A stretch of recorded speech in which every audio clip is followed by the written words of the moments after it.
I'll be brief with the introduction. I have a bio sketch of Avi Loeb. He's incredibly distinguished. He's the Frank B. Baird Jr. Professor of Science at Harvard University, a best-selling author, got his PhD from the Hebrew University of Jerusalem at the age of 24, and has been involved in a large number of investigations, scientific, technological, and I came across his work with the Oumuamua interstellar object that entered the solar system, and I was intrigued with his book, Extraterrestrial.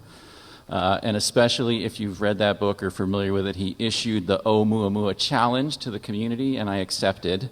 And I thought he would be a perfect speaker for our session on astrobiology and astroconsciousness, because I love the way he's challenging the scientific community to overcome our biases, our fear of discussing consciousness in the context of astronomy, astrobiology, origin of life topics, which is why I agreed to help Stuart with the program committee in this conference. So Avi, we've taken a lot of time out of your presentation, so I'm going to turn it over to you. So take it away. Thank you so much. It's a great pleasure to join you, and I wish I could do it in person. Let me share my screen. And the general theme of what I'll be discussing is, you know, perhaps we have a smarter kid on our cosmic block, and we could ask that kid questions to which we don't have answer at the moment, like the nature of time that was just discussed, and the nature of consciousness. So let me share my screen and open my slide deck. And I will try to leave time for questions.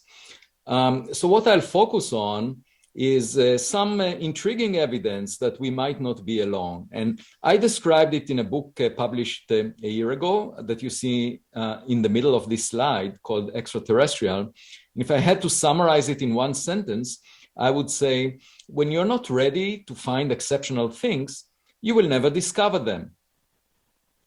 What you see on the right side is a textbook that was published also last year, about half a year ago, with my former postdoc, Manasvi Lingam, and it provides the scientific background for the study of life in the universe, from primitive life, biosignatures in the atmospheres of planets, for example, to technological life, advanced signatures, some of which I will describe today. And what you see on the left is a photograph of a picture that was hung on the walls of the Berlin Brandenburg Academy of Science and Humanities in an exhibit presented by the German photographer Herlinde Quilbel, who came to my office at Harvard a few years ago and asked me to write on the palm of my hand the question that I regard as most important in science. And I wrote, "Are we alone?" Now, the way I think about this question is that it should be addressed with a scientific method. A lot of people have opinions about this question, but that's less relevant.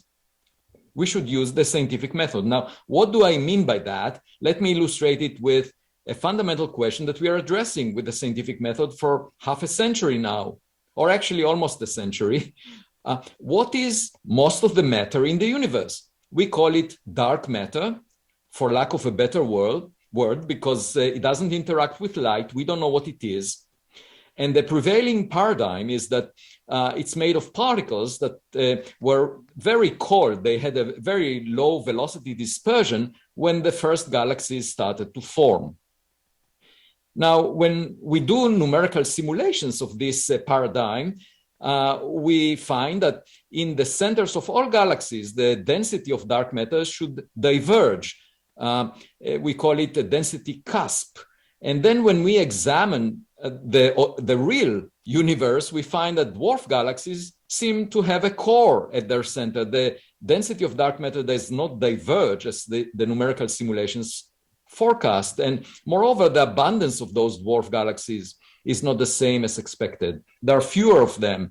And so that came to be known as the small-scale problem of cold dark matter. And just a few weeks ago, last month, I came up with a possible explanation for these problems of cold dark matter. I suggested that dark matter is clumped into objects with a mass of 10,000 times the mass of the sun, and then they scatter off each other gravitationally. And as a result of that, this scattering flattens the density of the dark matter at the centers of dwarf galaxies. One can show that this gives just the appropriate interaction inside the dark matter sector to flatten the cusps at the centers of galaxies and then to lower the abundance of dwarf galaxies. So this was a proposal to explain an anomaly of cold dark matter. And then a few hours after my paper was posted on the archive, a professor from the University of Toronto emailed me a test of my suggestion. And he said that within a year or two, he would be able to analyze data on streams of stars in the halo of the Milky Way galaxy that could basically rule out my model. Now, even though he is motivated to rule out my model, I was very pleased with that. My response to him was to thank him because he will analyze the data, and the data, instead of demonstrating that the model is wrong, may actually demonstrate that it's right. That's the way that scientific inquiry goes. You basically follow the guidance of evidence. And the best thing you can hope for is that ideas would be tested by evidence. So this is the scientific method. There is an anomaly that doesn't quite line up with what we expected. A proposal is made, and then new evidence is analyzed to test that proposal. Now, what did the scientific method teach us so far? Well, I would argue it taught us a sense of modesty because, if you go back thousands of years ago, people thought that we are at the center of the world, center of the universe, because that flattered their ego. It was advocated by the ancient Greek philosopher Aristotle, and everyone believed him for 1,000 years until Copernicus and Galileo argued otherwise. And at the time, of course, the philosophers refused to believe Galileo. They didn't want to look through his telescope. They put him in house arrest so that nobody would hear what he argues.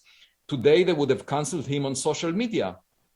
But if you were to ask those philosophers to design a mission that would reach Mars, they would never get there because they thought that Mars moves around the Earth. And the fact that the notion that the Earth moves around the sun was not popular 4 centuries ago didn't matter because the Earth continued to move around the sun. So we can all be convinced of some false notion, and it would get a lot of likes on Twitter, but that's completely irrelevant.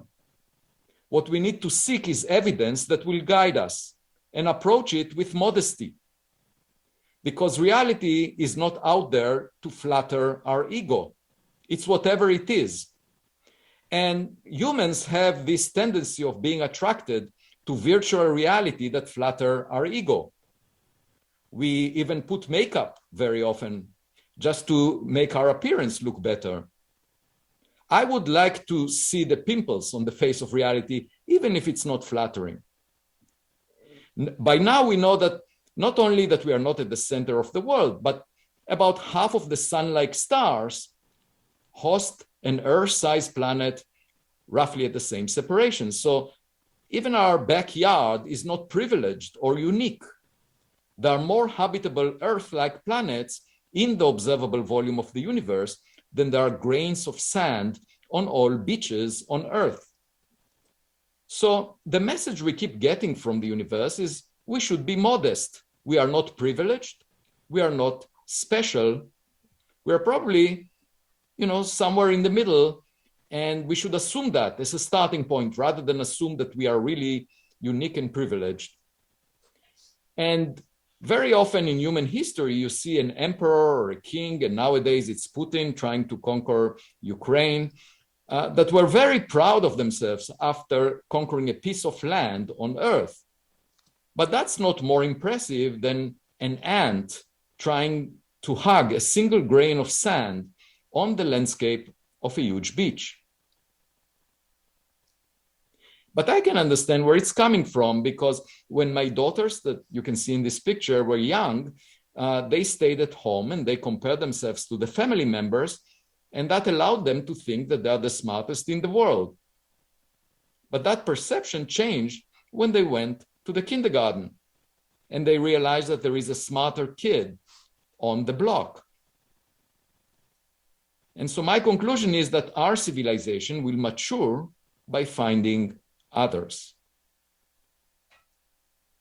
Now, another way to put it is Albert Einstein was not necessarily the smartest scientist who ever lived since the Big Bang, 13.8 billion years ago.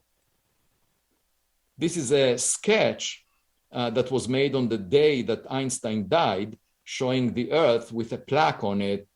Albert Einstein lived here as a sign of our planet.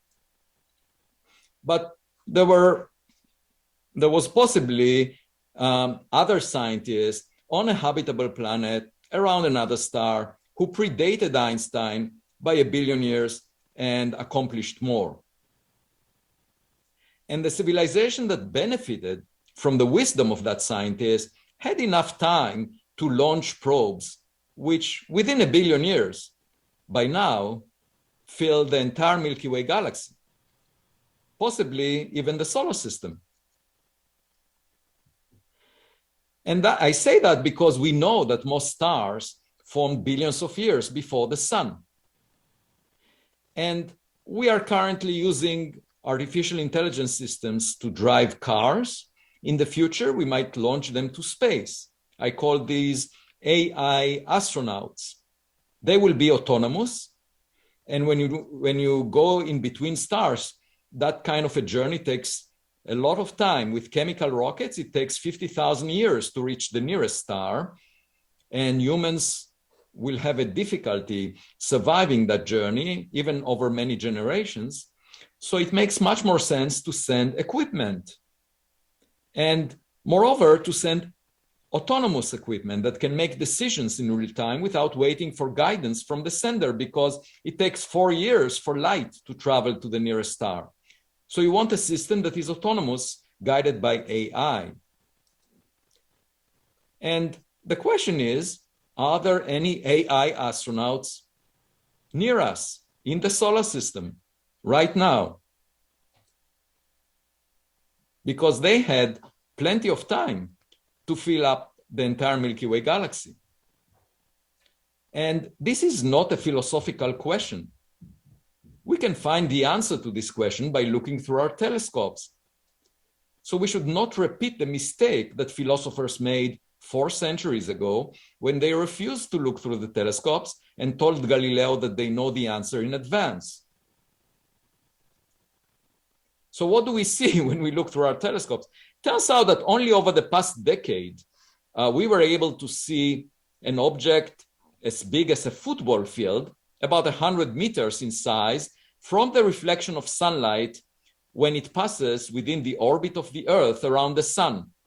Only over the past decade, we were able to do that. And Pan-STARRS is really the first survey telescope to allow us to do that. And in 2017, it discovered the first object from outside the solar system. We knew that because it moved too fast to be bound to the sun. And Pan-STARRS is in Hawaii. So this object received the name Oumuamua, which means a scout in the Hawaiian language. It was discovered on October 19th, 2017. And you can see it here circled in blue. And as I will describe, this object did not look like any comet or asteroid that we had seen before from within the solar system. But it turns out this was the first reported interstellar object that came from outside the solar system. There was actually a previous one, because 2 years later, I was asked to have an interview with a radio station about a meteor that was spotted near Kamchatka, above the Bering Sea. And I went online to read more about meteors. And since I wasn't an expert on that subject, and I found a catalog that the US government released of meteors. And I went to my student, Amir Siraj, undergraduate student, and I said, why don't we check the fastest moving objects in this catalog and find out whether they are unbound to the sun, any of them. So he looked at the fastest object. It turned out to be in a head-on collision with the Earth. That's why it was the fastest relative to Earth, but it was actually bound to the sun. The second fastest ended up being clearly unbound to the sun. The speed of that object extrapolated back in time was actually 60 kilometers per second, twice as large as the typical speed of stars in the vicinity of the sun outside the solar system. So we wrote a paper about it and suggested that this meteor was the first interstellar object that was spotted in the solar system. It was detected on January 8th, 2014, almost 4 years before Oumuamua, off the coast of Papua New Guinea. And the reviewers of the paper argued, we don't believe the government. We cannot trust the data because the government did not release the uncertainties. And for obvious reasons, because the government has a missile warning system that alerts on any object that moves through the atmosphere, and they don't want to reveal the precision of that system. But obviously they need to know whether an object is heading, a ballistic missile is heading towards Boston or New York City. They have very high precision. The referees were not willing to accept that notion. And so for 3 years, we were waiting for the government to make an official statement. And just a couple of weeks ago, this letter that you see on the left was tweeted and released publicly, in which the government states clearly that this object, this meteor, was interstellar, came from outside the solar system, as we argued with my student, Amir Siraj, at the 99.999% confidence. Now, this object was actually roughly 0.5 meter in diameter, much smaller than Oumuamua by a factor of 200 at least. The reason we could detect it is because as it collided with the Earth, it entered the atmosphere and burned up. So it created its own light through the fireball that resulted from its entry. So we can see objects much smaller than Oumuamua when they burn up in the Earth's atmosphere. This one released energy that was about 2% of the Hiroshima bomb. And we roughly know where it landed, the fragments of it. And based on the fact that it was detected over the period of the survey, we estimate that there should be 1 million such objects, 0.5 meter in size, inside the orbit of the Earth around the sun at any given time. It's just that the fishing net of the Earth is so small that we collect one every few years. And this is the light curve that was released just a week ago by the government for this event, together with the letter that I mentioned. And this meteor exhibited 3 flares. You can see them here. And we plotted the amount of power that was released in those flares. The power is roughly 1/4 of the total world consumption, about a few terawatt in each of these flares. And what's significant is that the meteor burned up relatively low in the Earth's atmosphere, about 18.7 kilometers above sea level. And that meant that it has a very strong material strength, because the ramp pressure of the air, the amount of friction that was exerted on it, the stress on it, actually was larger than iron can tolerate. So this meteor was tougher than an iron meteorite by a factor of 2. And it was tougher than a stony meteorite made of rock by at least a factor of 20. So very tough material. We don't know what it's made of, and we plan to find out, because we are currently designing an expedition to scoop the ocean floor for the fragments of this meteor, bring them to a laboratory, and examine the composition. That would be amazing. The first time that the composition of an macroscopic big interstellar object will be examined in the laboratory. And such an expedition costs only, of order $100,000. It's a factor of 10,000 less expensive than chasing an object like Oumuamua. That's $1 billion space mission. So here is an opportunity to visit Papua New Guinea, a beautiful site, and learn something new in science. Now, coming back to Oumuamua, why was it unusual? Well, first of all, it came from a special frame of reference. We call it the local standard of rest, which is the frame that you get to when you average over the motions of all the stars in the vicinity of the sun. And Oumuamua was almost at rest in that frame. Only 1 in 500 stars is so much at rest as Oumuamua was in that frame. So that means it didn't come from any of the nearby stars. And it behaved just like a buoy sitting at rest on the surface of the ocean, with the solar system acting like a giant ship that gave it a kick through the gravitational force. And as Oumuamua was tumbling every 8 hours, the amount of sunlight reflected from it changed by a factor of 10. And that meant that it has a very extreme shape. Projected on the sky, it was at least 10 times longer than it was wide. But even a piece of paper tumbling in the wind is not necessarily exactly aligned edge on relative to our line of sight. So this actually is quite extreme. And the analysis of the light curve implied that at the 90% confidence, the object is disc-like or pancake-shaped, flat, which is also quite unusual. But even more unusual was the fact that there was no cometary tail. At first, astronomers argued it's a comet. They gave it the name of a comet, but then there was no tail of dust or gas. A comet is a rock surrounded by ice, so the ice evaporates when it gets close to the sun, and you get this beautiful cometary tail. But there was no such thing around this object. Not only visually we couldn't see it, but also the Spitzer Space Telescope searched for carbon-based molecules around this object and put a very tight limit. You can see the image from the Spitzer Space Telescope on the top right, and it's basically just noise. There was nothing detected. Very tight limits.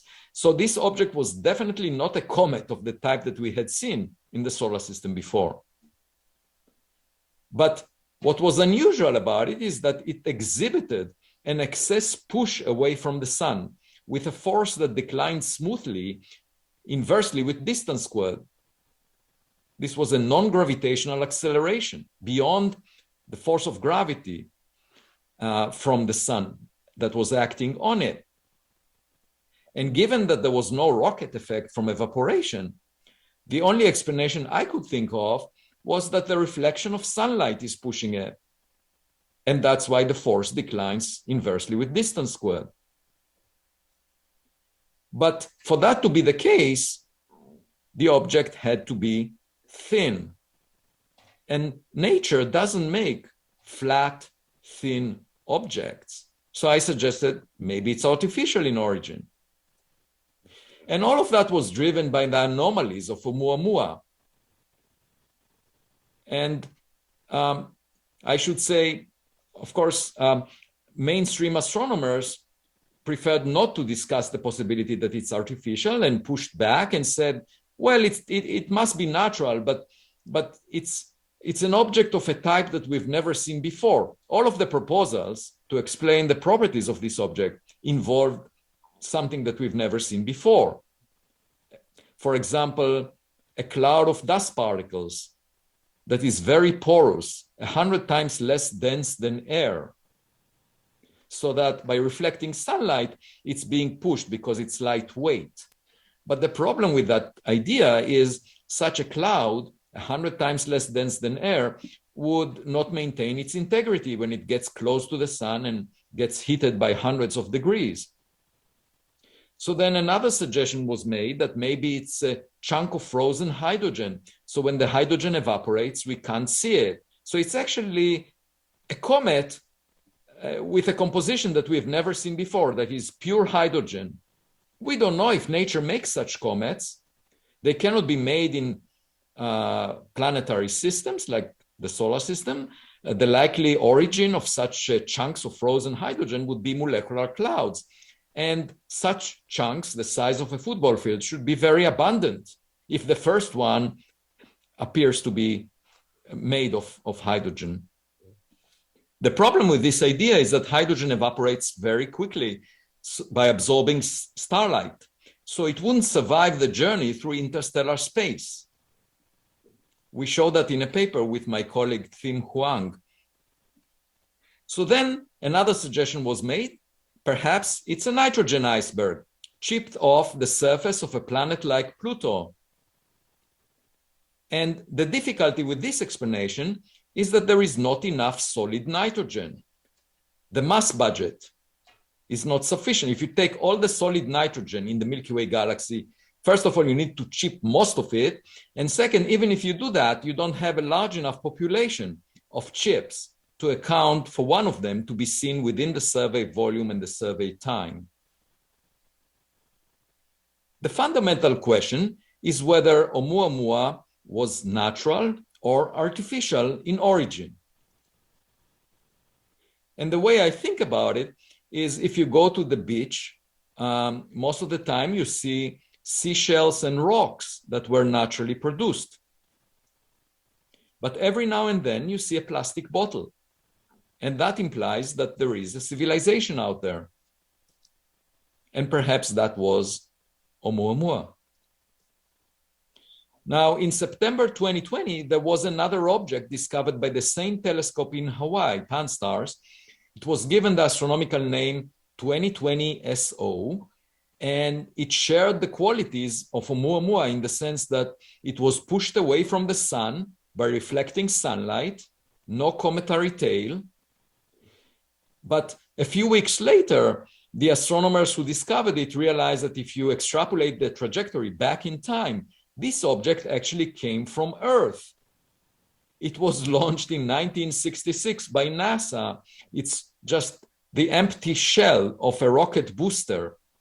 It had thin walls, and that's why it had a large area for its mass, so it was pushed by reflecting sunlight. So we know that it was not designed to be a light sail, but it exhibited a push as a result of reflecting sunlight, and it's clearly artificial in origin. It's not a rock. We know that because we produced 2020 SO, NASA produced it. The question is, who produced Oumuamua? And the way I think about it is like a cave dweller finding a cell phone. The cave dweller is used to playing with rocks all of his life. So he would argue the cell phone is a rock of a type that I've never seen before. And if the cave dweller is not curious enough, he would just drop the cell phone and go back to his family and report that he saw a rock of a type that he had never seen before. Just like arguing that Oumuamua is a rock of a type that we've never seen before. But if he's curious, he might press a button and record his voice and realize that this is not a rock. And of course, evidence is the key. So we should seek more evidence about objects like Oumuamua. That's a wake-up call. Now, how many of them should we find? This is not something you can derive from the Drake equation, which was written down for the sake of quantifying the chance of finding an electromagnetic signal, a radio signal from another civilization. Here we are talking about physical objects. I call it extraterrestrial archaeology. And the chance of a survey finding such an object just depends on the survey volume times the number of objects per unit volume. That's all. The senders may be dead by now. When you're looking for a radio signal, you need the senders to be active. at the time that you're listening to them. Here, you don't care because the plastic bottles just keep accumulating. And if you use the Earth as the fishing net, then the number of objects that the Earth collects is simply the number of objects per unit volume times their characteristic speed. That gives the flux of objects that intercept the cross-sectional area of the Earth. And of course, the number of objects and their speed may depend on size, because NASA never launched an object as big as a football field, like Oumuamua, but it launched a lot of spacecrafts that are much smaller, the size of the meteor that I mentioned. But these equations that I wrote up there, they have an extra factor that should be included. And I call it the Ostrich Factor. It is the likelihood that we would behave like ostriches. Basically, we would not search. And if we decide not to search for objects, as we did so far, then the likelihood of discovery will be 0. So, in principle, the likelihood of discovery depends also on us, not just on them.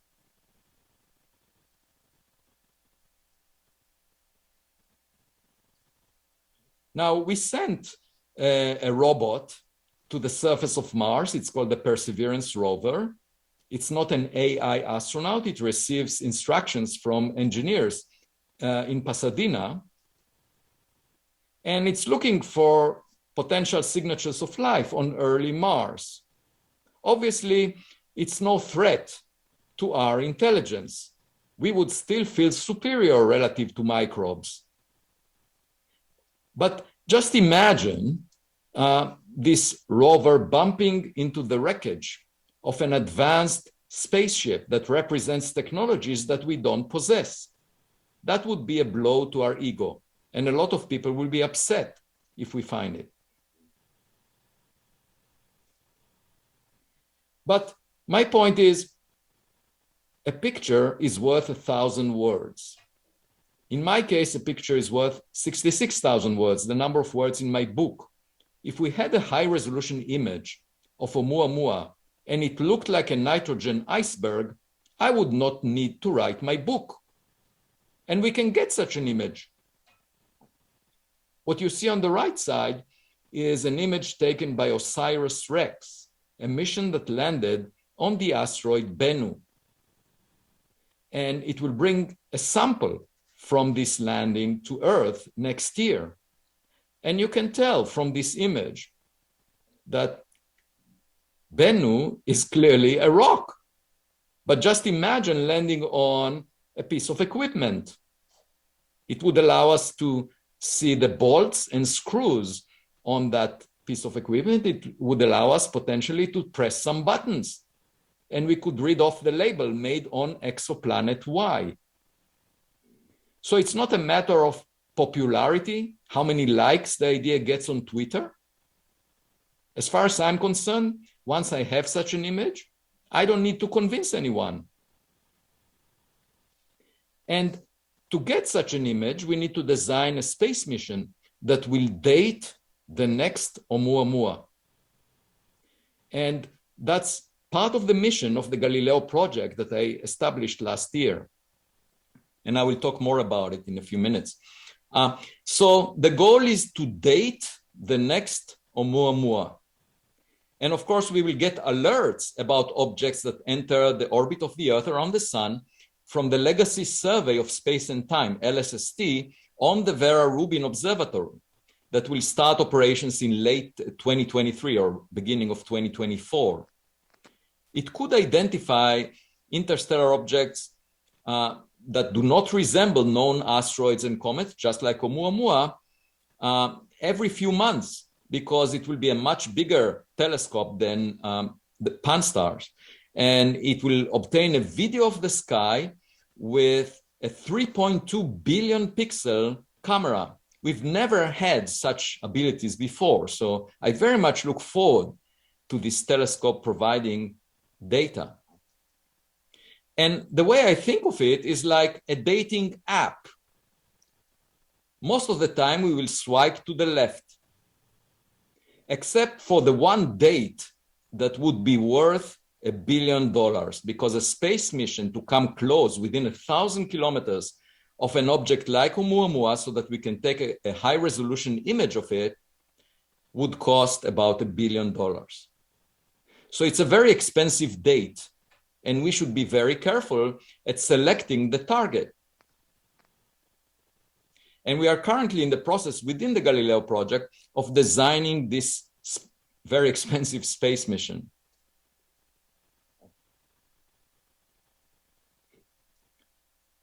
Now, of course, the next Oumuamua can also be observed with telescopes. For example, the James Webb Space Telescope, which is 1.5 million kilometers away from Earth in the Lagrange point 2. And if you see an object like Oumuamua from Webb and the Earth, you can get a parallax. These two vantage points look at the object from different directions. So you can pinpoint the trajectory of the object in 3 dimensions very precisely. This is something we weren't able to do with the Hubble Space Telescope that was much closer to Earth. Moreover, the Webb telescope can detect heat based on the infrared emission by the object and study the composition of the object from doing spectroscopy. So there is a lot to be learned from the new telescope systems that we will have when the next Oumuamua will be identified by the Vera Rubin Observatory. And just one fun thought, that perhaps Oumuamua was thin and flat because it was a leaflet carrying a message for us. And it would be tragic if we miss a love letter in our mailbox, because eventually the content will expire if we destroy the climate or perish in a war. So perhaps it gave us some recipe for our salvation. We should welcome messages from far away. They might know something that we don't. And the other point is, when I go to Harvard Yard, I often see statues, monuments, paintings of past deans and presidents that wanted to preserve their physical image in some form. And they created those monuments. But that makes little sense in the long run, because within 1 billion years, the sun will expand and burn up the surface of the earth. So nothing will be left from these monuments. If you really wanted to preserve your guiding principles, something better than your appearance in the long run, it's best to send out an AI astronaut that sort of carries your flame of consciousness into space and could outlast the sun. And since we can dream about that, someone else might have done it already. I'm very proud of our technological kids. I don't think humans necessarily will survive in space for a long time. But there is actually an embarrassing fact that there is this box attached to the New Horizons spacecraft that was sent out to study Pluto. And it carried 30 grams of the scientist who discovered Pluto, Clyde Tombaugh. You can see him on the left. Now, what are ashes? They are burnt up DNA. They are no different than the ashes of a cigarette. So if an extraterrestrial finds this box, they will wonder, what is this primitive ritual of humans of burning up the information content of the genetic making of a person that they want to commemorate? That makes little sense. It would make much more sense to send an electronic version of the DNA of Clyde Tombaugh, or perhaps even a stem cell. So my point is, we should probably send or launch a faster spacecraft that would overtake New Horizons and apologize for its content. Now, in June 2021, the Director of National Intelligence submitted a report to Congress about unidentified aerial phenomena, objects whose nature is unclear to the government. It's not clear whether they belong to adversaries, to other nations. It's not clear whether they're natural in origin. And that's using the best data that the government can obtain from its national security sensors. And so the head of NASA, Bill Nelson, argued around that time that it's time for scientists to get engaged and figure out the nature of these unidentified aerial phenomena. And frankly, what I thought is this term should be taken out of our lexicon. Let's just use telescope systems to identify all the objects in the sky and not refer to any of them as unidentified. And if all of them end up being natural phenomena or human-made, so be it. Scientists will clear up the fog and we could move on. But the situation right now is unclear because the government claims they cannot understand what these objects are, and the public speculates, and the scientific community ridicules the discussion on this subject. That's not a healthy situation. And the Galileo Project aims to resolve this question of what these objects are. Because extraordinary conservatism leads to extraordinary ignorance. And we need to look through our telescopes to find the answers rather than have a prejudice to guide us. So the Galileo Project now includes more than 100 people. It's funded by private donations of wealthy individuals that came to the porch of my home, were inspired by my book, Extraterrestrial, and were willing to donate funds towards this goal. We have more than 100 scientists involved. And the project follows two major avenues of research. One is to identify the nature of these objects that the government is unable to figure out. And the second is to take a high-resolution image or land on the next Oumuamua. And we are currently building the first telescope system that we will establish on the roof of the Harvard College Observatory for the first task. And at the same time, we are designing a space mission. We received funding for it just recently, and it's being led by the Galileo Project member Alan Stern, who was the principal investigator of the New Horizons mission as well. And here are the components of the system that we are putting together on the roof of the Harvard College Observatory in the coming months. It will have infrared and visible light cameras that take a video of the sky at all times, as well as a radar system, passive radar system, and audio system that monitor everything happening on the sky. And the data will be fed to a computer system that will analyze it and look for objects of interest and try to identify whether they're natural or human-made. This is the infrared and visible light cameras that look at the entire sky at all times. Now, Carl Sagan said, and people often quote him, extraordinary claims require extraordinary evidence. My point is, extraordinary evidence requires extraordinary funding. You cannot expect the evidence to land in your lap without searching for it. So, for example, there is this Large Hadron Collider at CERN. One of its main goals was to discover the dark matter. And the popular view was that it's the lightest supersymmetric particle. Since the time I started practicing astrophysics about 35 years ago. Now, we invested $10 billion in this collider and found no evidence so far for the natural parameter space of supersymmetry. So obviously it's a search in the dark, and nobody said supersymmetry is an extraordinary claim and we should not discuss it until we have extraordinary evidence. Instead, we invested $10 billion and looked for the evidence. So if we invest billions of dollars in the search for extraterrestrial equipment in space and find nothing in 40 years, then we will be at exactly the same point as dark matter searches are right now. And my point is that this search for equipment in space makes a lot of sense because we sent equipment to space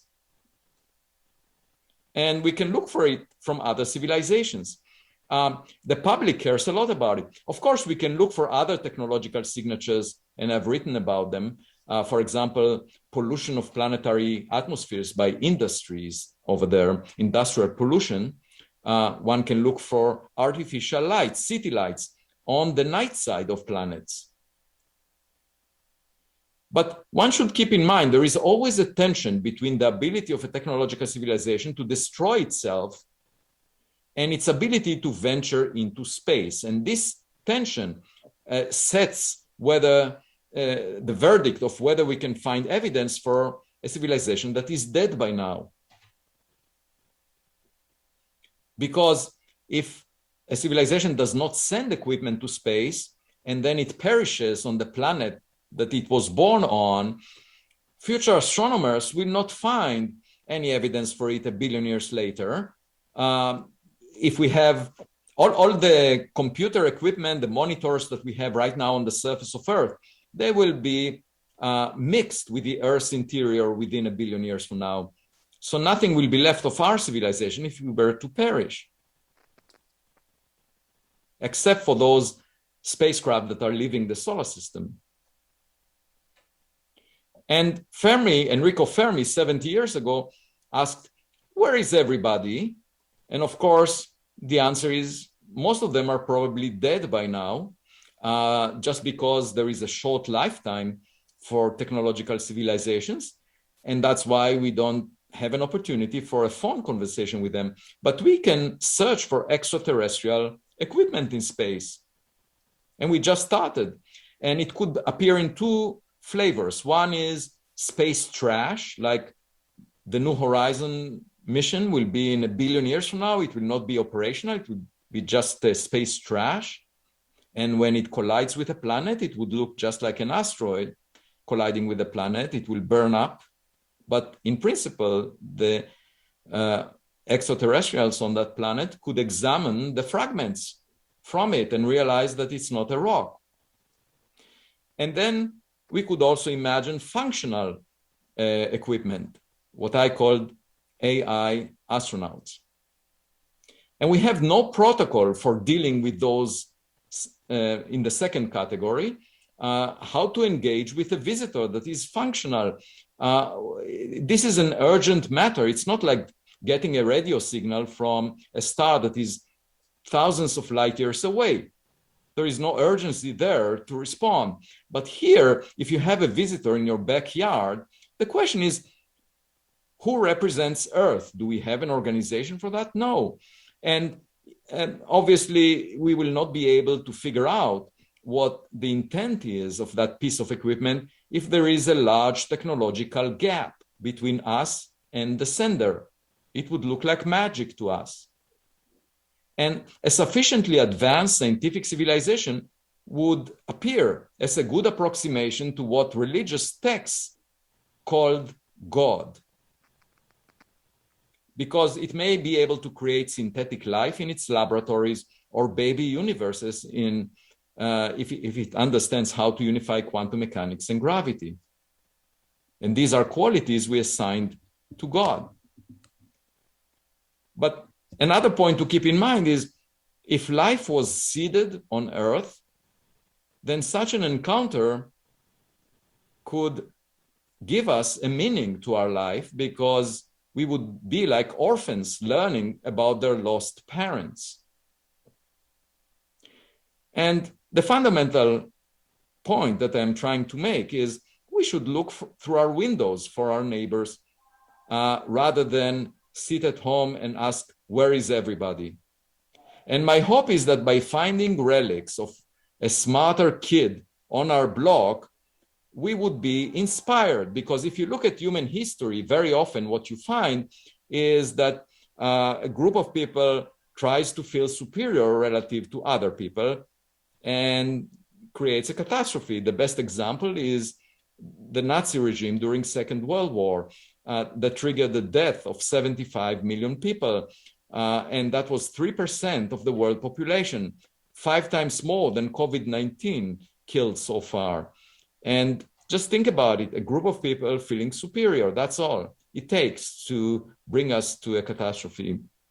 But my hope is if we see a smarter kid, evidence for a smarter kid on our blog, perhaps that would convince us that the differences between us humans are not so meaningful, are not so significant, because there is someone much smarter than all of us. And so perhaps we would be convinced to treat each other with respect as equal members of the human species.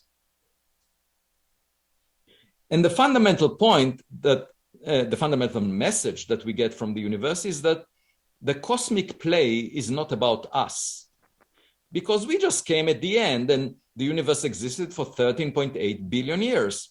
We are not at the center of the stage. So how can we be the main actors in this play?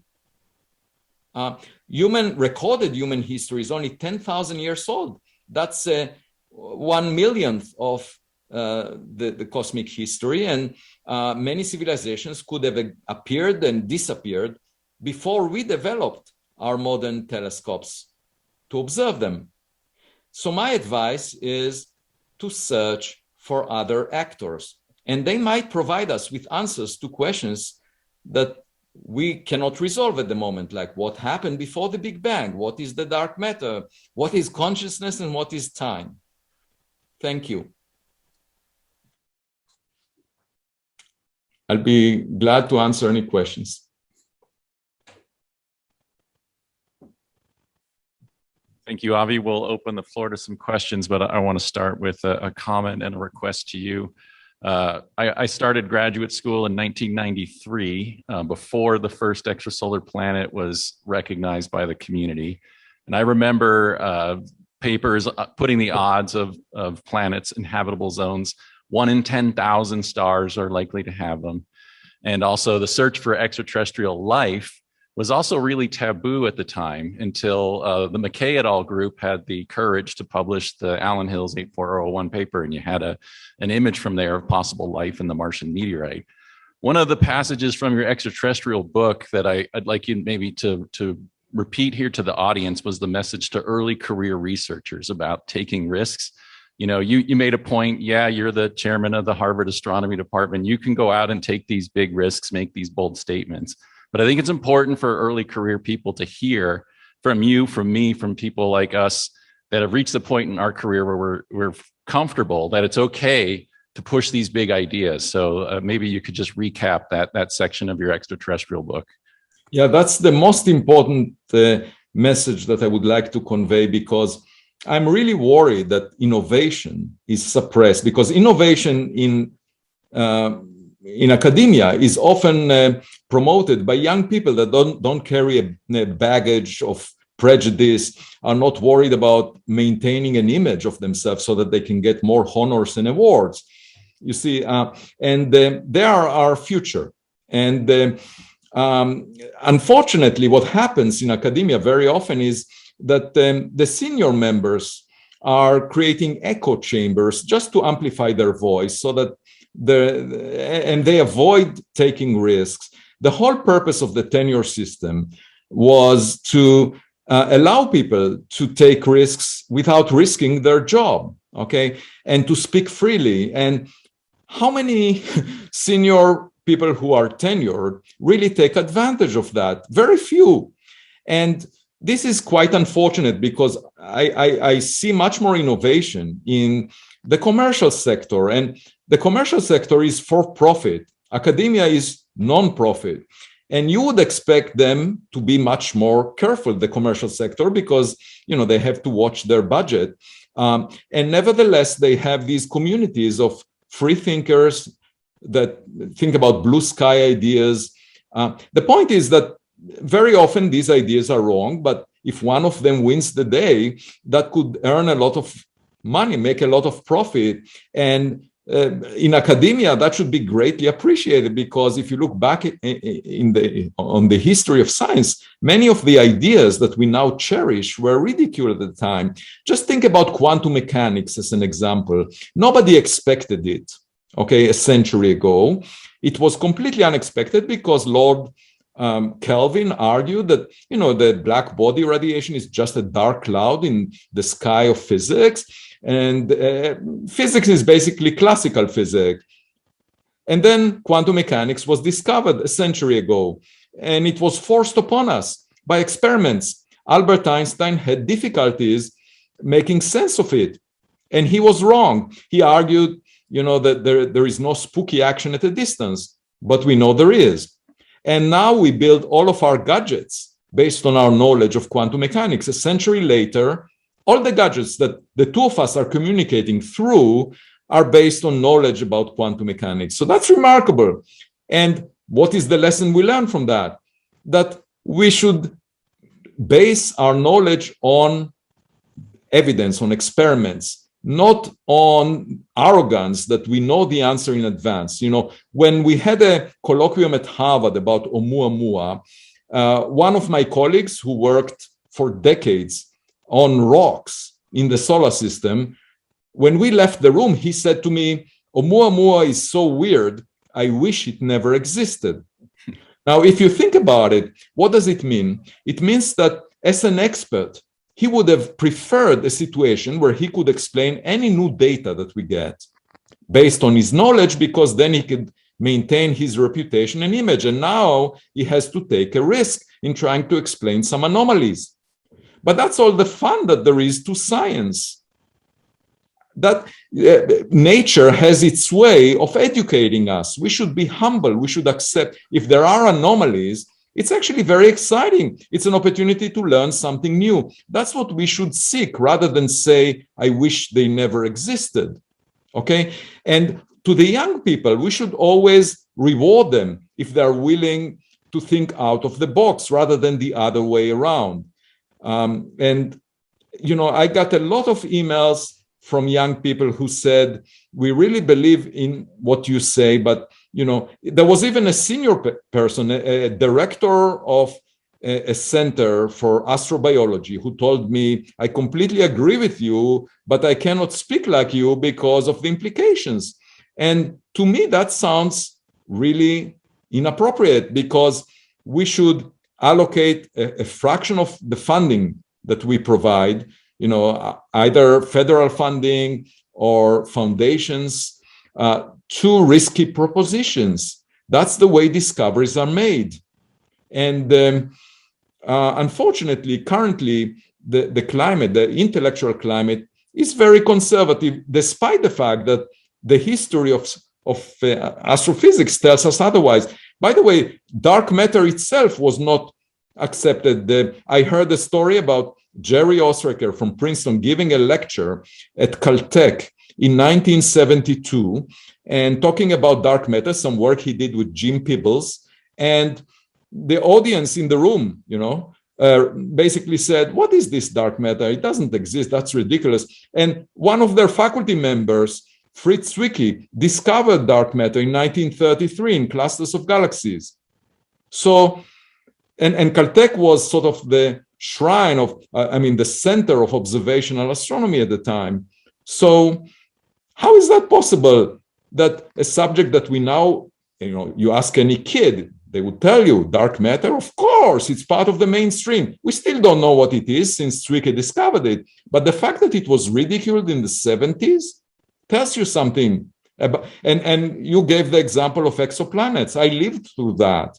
And there are many examples throughout my career that illustrate exactly the same thing. You know, like, for example, in 2002, I approached a postdoc at Princeton. I had a sabbatical. I said, let's look for a hotspot that moves around a black hole, supermassive black hole, let's say at the center of the Milky Way, Sagittarius A star, and that would allow us to constrain the properties of the black hole, and let's calculate what can be done with it. And this postdoc, who is 20 years younger than I am, a very respectable faculty member right now, he said to me, no, kind of a hotspot would never exist in nature. It would disintegrate by shear and so. And then 15 years later, Reinhard Genzel, who received the Nobel Prize for studying Sagittarius A star, his group used the gravity instruments to demonstrate that there is a hotspot moving around Sagittarius A star, and you can learn pretty much what I said to that postdoc 15 years earlier. Now, I learned my lesson that even young people are being sort of are being led into a very narrow sort of the beaten path that everyone else walks in, and they don't think outside the box. And that's pretty bad, because if you read what Robert Frost said, he said, you know, two roads diverged in the woods, and I took the road that was less taken. And that made all the difference. And for me, taking the road not taken simply allows you to find low-hanging fruit. Because if nobody took that road, there might be some low-hanging fruit there. So why would you take the beaten path and study to a second decimal point the value of omega barium? Right. Well, one thing this is the first time I've been at the Science of Consciousness. I think this crowd is more receptive than any I've been at. And so let's hear from some members of the audience. You got a big line of people who want to ask you some questions. Go ahead. Please go ahead. So if someone is sending out probes to us, maybe they want to get answers, signals back. Is there any way you could look for signals, backscatter on dust, or who knows what? Yeah, if these are functional, if these are functional instruments, then of course we can look. So the first thing I did when Oumuamua was discovered was suggest that we observe this object with our radio telescopes, and we were able to put a limit that the amount of power emitted is less than 1/10 of a cell phone power, but that was not very significant, because who knows whether it transmits at the same frequencies in our directions. So the point is, it's sort of a shot in the dark. I mean, if you are searching for specific technological communication signals, you don't know in what form they would come, okay? And just to give you an example, suppose you see an object that has an exhaust and it maneuvers, but nothing comes out of the exhaust. What does that tell you? Now, suppose we then have figured out that in fact they are using dark matter as the rocket fuel. We cannot see dark matter. Dark matter is the most abundant substance in the universe. So suppose they studied it and learned how to engineer it. We would never be able to detect it. So it's possible, for us to be blind to some of their signals. But we should do the best we can. And in terms of the Galileo Project, the goal is to figure out whether an object is not natural, because we pretty much know how birds look like, how lightnings look like, how meteors look like. So if it doesn't look like any natural object, and also it doesn't look like it's human-made, because we know pretty much what the Russians and the Chinese and the US are able to produce, then it would be intriguing. But we might not be able to figure out what it is, actually. So I just wanted to make a quick follow-up to that. Have you read any of the work of Stanislaw Lem on the question of uninterpretability of alien life? So classic novels, classic sci-fi novels. Yeah, this issue came up, for decades. Yes. Next question. Hi, thank you for a great talk, and thank you for reminding us all, the important values in science and how it should work. I have two questions. The first one is, so what do you think, did you try to approximate the probability to see or for equipments from other alien technologies to come to our solar system? And the second question is about your Galileo project. So which kind of scientists do you need there, if you do? Right. Well, we have actually on our website of the Galileo Project, there is a form. If you're interested in being part of it, you can just fill up the form and we will contact you when we have the need for your expertise. And basically we're interested in all people that are interested in our pursuit. And our pursuit is exactly what you asked in the first question. It's to identify objects that may be technological from outside of this earth. That's basically the overarching goal. תודה רבה, Avi. Yeah, happy Passover, by the way. Thank you. Thanks for your wonderful talk. Your tagline about extraordinary claims require extraordinary funding is, I think it's going to make its way through the entire culture beautifully. I have a question about, so I come from the background of trying to understand using rigorous methods, anomalies in consciousness. So anomalies in human behavior and perception and consciousness. It's definitely been the road less traveled. But I noticed that in your work, you have the advantage of trying to explain an astrophysical event with astrophysics. And astrophysics is sort of at the top, near the top of the status triangle in science. Psychology, behavioral neuroscience, these are lower on the status triangle. So what advice do you have for those of us who are lower on the status hierarchy, but dealing with some of the same kind of pushback that's inappropriate in the world of science? What advice can you offer? Right. I should confess that my early interest was actually in philosophy, and I was driven to become a scientist and astrophysicist just by circumstances. And I'm always loyal to my early love to the humanities. And I think, if we ever venture into space, it would be because of spirituality, because we are trying to learn about the unknown. It will not be for commercial benefits. I was at the Washington National Cathedral at an event with Jeff Bezos. He was trying to argue for commercial benefits of bringing 1 trillion people to space. I don't agree with that. I think it will be, the humanities can pretty much fuel that quest of space. And with respect to, I don't think there is a ladder at least in my vocabulary, in my book. There is no, the physical sciences are not superior to the humanities in any way. These are different facets of the reality that we all share. But my goal is to bring this subject to the mainstream of science. Okay, and in order to do that, I have to rely on instruments. I cannot rely on people's testimonies. Testimonies work at the courtroom. You can put a person in jail by testimonies, but you cannot write a scientific paper saying this person told me that.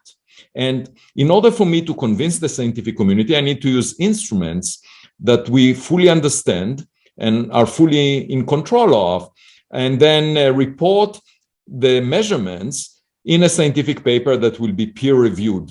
And that is currently my goal. And then, of course, once we have that data that is very convincing, we can start working on all the more important implications to humanity. I think that would be a remarkable discovery with huge implications to our future, the way we perceive ourselves, the way we behave in the future. And I think what you're doing now will sort of lead the way once we get to that second phase. But first, we need to convince the scientists that there is something out there that we haven't yet recognized. And it's a blind spot because you keep having all these people that worked on rocks for their career shouting, it's natural, it's a rock of a type that we've never seen before on anything we see in space, irrespective of how unusual it is. Well, you've swayed some of us who study rocks in space. Avi, next question. Thank you for a wonderful presentation. I appreciate especially the points you made about how important it is that we take risks and challenge the status quo on these questions. You spoke to this a little bit, but I'd like to get you to comment more specifically about UFOs and UAPs and the reports that we have, because the amount that's been released and declassified by governments at this point is overwhelming. And it goes beyond simply testimonies. It includes things like recovered materials, biological effects, and other types of things. And these are contained in government reports. This isn't strange speculation. And one of my many questions about this is, why is the scientific community not clamoring? Why are we not up in arms to demand more of these materials so that we can inspect these data and get to the bottom of what's going on? Yeah. You spoke already about like the importance of testimony. We have physical evidence for these things that these reports allude to. How do we close this gap and get this out in the open? Well, the government plans to establish an office in June this year, just within a couple of months, that will assemble data. That's something that was never done before. The government is an opaque organization. Different sections of it do not know about each other. So they're trying to resolve this and establish a new office that President Biden signed into law, starting operations in 2 months and reporting to Congress. And just let's wait and see what they come up with. But my sense of the government is that we should not wait for it to declassify the data, because that would be just like waiting for Godot, the famous play by Samuel Beckett. It will probably never happen that we will get access to the most sensitive, most interesting data, because, it was collected by satellites that the government, doesn't want to reveal because they're used for national security. So why wait? I mean, the sky is not classified. The Galileo Project will try to collect the same data or even better data on its own based on private funding. And the other thing I should say, that the data that was released so far is not fully convincing. It's not of the scientific quality that would make it, robust. So for that reason, we are trying to collect better data with the Galileo Project. I appreciate that. To use your metaphor of Galileo's telescope, it's almost like these governments and these black programs, they have a telescope and they won't let us look through it. So perhaps we should build our own. They also have extraordinary funding. So Exactly. Time check, Avi. I know you have a tight schedule. Can you take more questions? Yeah. Well, maybe the last one, and then I'll. Okay, last question. People are waiting for me. Yeah, I know. In view of the fact, can you hear me? No. Yes, I can. Go ahead. Okay. In view of the fact that we haven't actually contacted aliens and understood their motivations, it seems the only evidence we have of what we might find in terms of alien civilizations is looking back at our own. It's been one violent attempt to overthrow other civilizations. Now, what makes you feel that apparently some sources are saying we better be careful what we contact? What makes you feel that they're going to be benign and idealistic the way you are? Two things. One, they could have destroyed us a long time ago. They didn't need to wait until we develop the technologies we currently possess. The second is that the technological gap is most likely to be huge because we started developing our technology only a century ago. And if they had that development for 1 million years or 1 billion years, they are so much superior relative to us that we don't matter. We are just like ants on the pavement. If you see a pedestrian walking down the street, it doesn't really matter what protocol the ants are adopting. Whether the pedestrian will step on them or not depends just on the priorities of that pedestrian. So the way I think about it is that we don't have much say because we are probably very juniors, in this interstellar game of intelligences. And I tell my students at Harvard on the first day of class, half of you are below the median of the class, because that is a statistical fact. The median is defined that in any class, half of the students are below it. And of course, students at Harvard have a hard time accepting that notion. All of them think that they are at the top 1 or 2%. But I would recommend the same notion for our civilization. We are probably in the middle of the distribution, so let's be modest. Let's just look around and learn from others. Thank you, Avi. Thank you for that excellent presentation.